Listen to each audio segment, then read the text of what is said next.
hate myself for what I did. I've always felt terrible for what I did ever since the first day. You know, even after I did it and I cut my own throat, it's because of how terrible I felt. You know, and the first thing I asked when I woke up in the hospital was, is she dead? Because I couldn't believe it. Brandon Clark's sentencing is currently underway in Utica, New York. The 22-year-old stands accused of brutally murdering his then 18-year-old girlfriend, Bianca Davins. Their connection began online when Brandon started following Bianca on Instagram.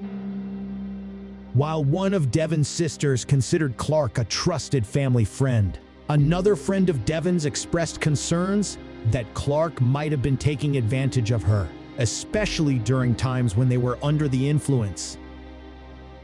Clark would reportedly supply drugs to Devins in order to entice her to spend time with him. On July 13, 2019, Devins, Clark, and a mutual friend named Alex attended a concert in New York City. Following the show, tensions arose between Clark and Devins, likely concerning a kiss Devins shared with Alex.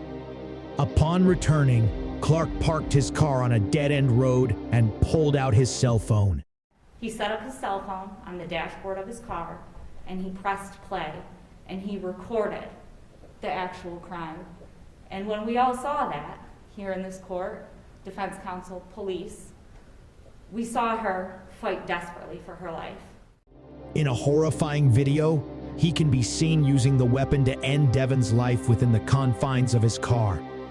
After Devin's tragic demise, Clark posted photographs of her lifeless body on a Discord server. Subsequently, he placed a distressing call to 911, confessing to the murder and hinting at his own intention to end his life. What are you wearing? It doesn't matter. I'm going to be dead. Okay, well, I just want to talk to you, okay? Yeah, I know you want to talk to me. I know how your job works. You have to keep me on the line, but it's not happening, okay? When police arrived at the scene, Clark inflicted a self-inflicted stab wound to his neck and was promptly rushed to the hospital. 7 months later, he ultimately entered a guilty plea to the murder charge. Now, as the sentencing proceedings continue, Bianca's grieving family members confront the man responsible for her untimely death. Last year, I used to have social media, and one day I opened up my Instagram just as any 16-year-old does, except I was traumatized. Many random people set their profile pictures as my sister's death photo and went on my page knowing I would without a doubt see it. I am now 17 years old. My life has just begun, but this is when Bianca's was taken. Brandon Clark has shown that he has no regard for human life. He stole my daughter's life from her and her family for his own selfish reasons that I will never understand. I live in fear every day that the youngest siblings will one day discover their big sister's death photo that is on the internet because of Brandon. Following their emotional pleas, Clark, walking near Bianca's family, addressed the court. I have to live with the guilt and the shame that because of me, because of my actions, Bianca isn't here. And she didn't deserve that. I know she was a daughter and a sister and a friend. And to have her taken in such a horrible manner, to have the photos that I don't even know why I took, circulating still to this day, for them to have to live with that, I couldn't even imagine it.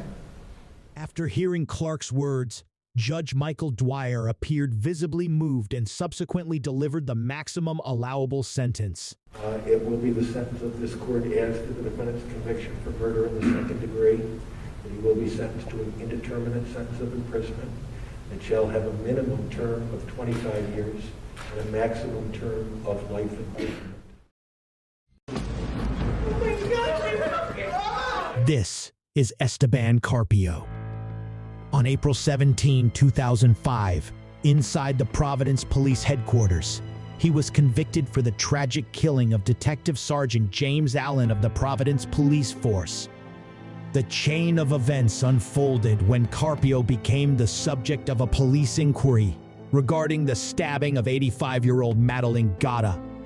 As the Providence police questioned Carpio, a detective momentarily left the third-floor interrogation room to fetch water for him, inadvertently leaving Alan alone with Carpio.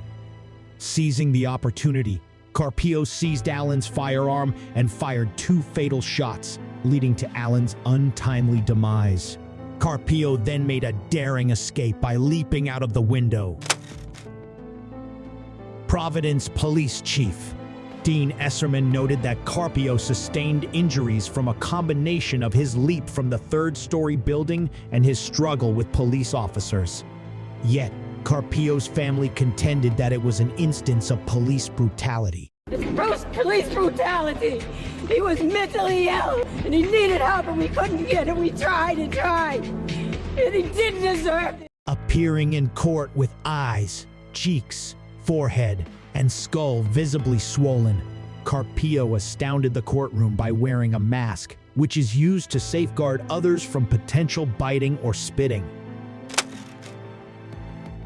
On October 10, 2006, Superior Court Judge Robert Kraus handed down the verdict, sentencing Esteban Carpio to life imprisonment without the possibility of parole for the tragic 2005 murder of Detective Sergeant James Allen. This is the story of Nicholas Barry, a 39-year-old man who was found guilty of a series of heinous crimes. These include 3 counts of first-degree murder, 1 count of 4th-degree felony arson, and 7 counts of weapon charges. 20 months prior to his conviction, Barry fatally shot 32-year-old Tokoyo Moore while Moore was in his car. After this, Barry drove to Moore's residence, where he also took the lives of Moore's fiancée, Isis Rimson, and Tokoyo's son, Tyraz Moore. Subsequently, he looted the house, taking all the money in the presence of the deceased. Afterward, Barry drove Tokoyo's car for 11 miles, ultimately setting it ablaze with Tokoyo's body inside. The following day, he even took a selfie with a bundle of the stolen money. Through extensive police investigation, which involved GPS tracking and surveillance footage, it was established that Barry had purchased and filled a gas can while in Moore's rental car.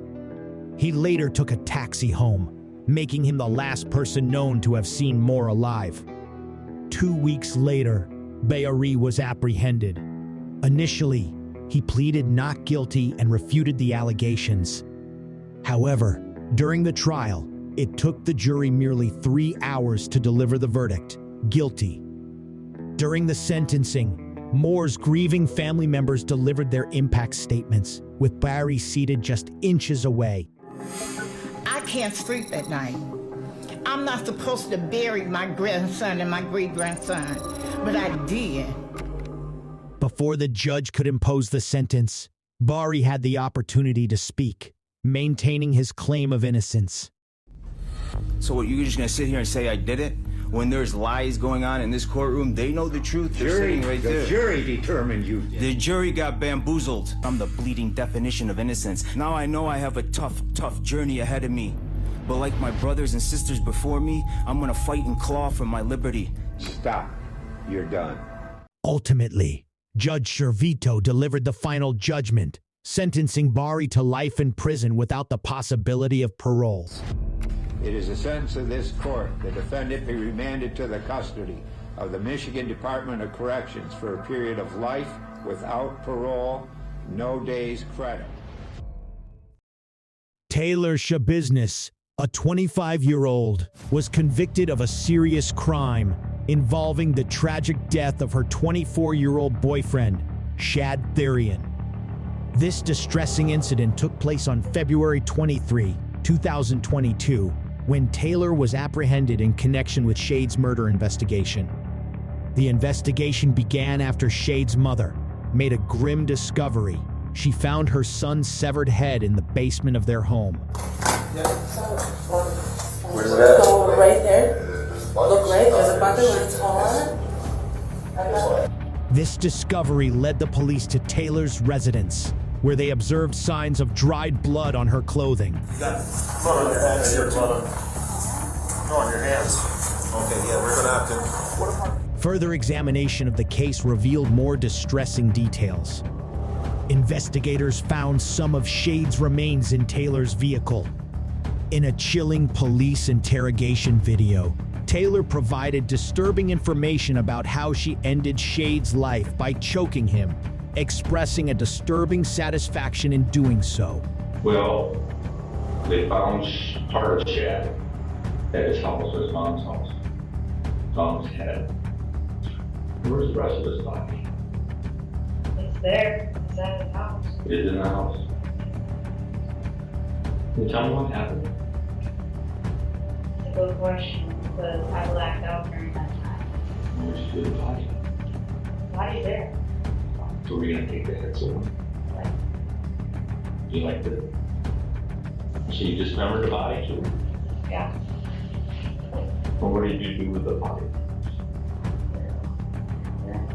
I know, I forgot the head. I want the head. Did you bring anything with you? Yeah, it's in the van. What? It's in the van. Did you want Shad to be dead?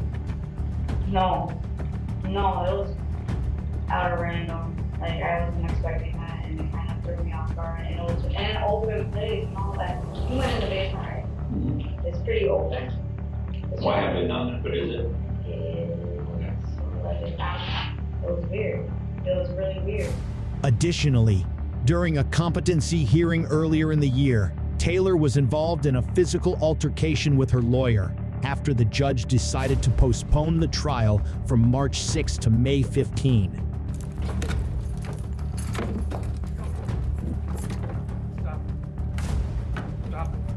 In a recent court appearance on September 26, Taylor was seen wearing a spit hood, typically used to prevent spitting, biting, or exposure to diseases. Ultimately, Judge Thomas Welsh handed down a severe sentence, condemning Taylor to life in prison, along with an additional 10.5 years, with no possibility of parole. It's the decision of this court and the judgment of the law that Ms. Shabiznis be sentenced as follows. As to in 22 CF 363, count 1, that's the first-degree intentional homicide as a repeater. That's a Class A felony. Going to impose life imprisonment without the possibility of extended supervision. This is Regina Johnson, a 60-year-old woman facing charges of second-degree murder for fatally shooting her husband and 14-year-old daughter in a manner described as execution style. Prosecutors argue that her anger stemmed from her husband's long history of infidelity, leading her to shoot him in their family apartment. The evidence shows that she hunted him down. She walked from the first shot, through Aaliyah's room, around the corner, followed him as he retreated, stood over him, and executed. The perplexing question arises, why would she take her own daughter's life? Johnson, the defendant, maintains that in response to her husband shooting their daughter, she retaliated by taking his life. The victims' bodies remained in the apartment with Johnson for 3 days until a concerned family member contacted the police. Upon arrival, the police conducted a thorough investigation, revealing Johnson as the sole perpetrator at the time. This evidence led to her conviction. Now, at the final sentencing, Judge John Weber is prepared to deliver the verdict. Only you really know what happened. And you probably never will know the full story. Judge, how can you say that?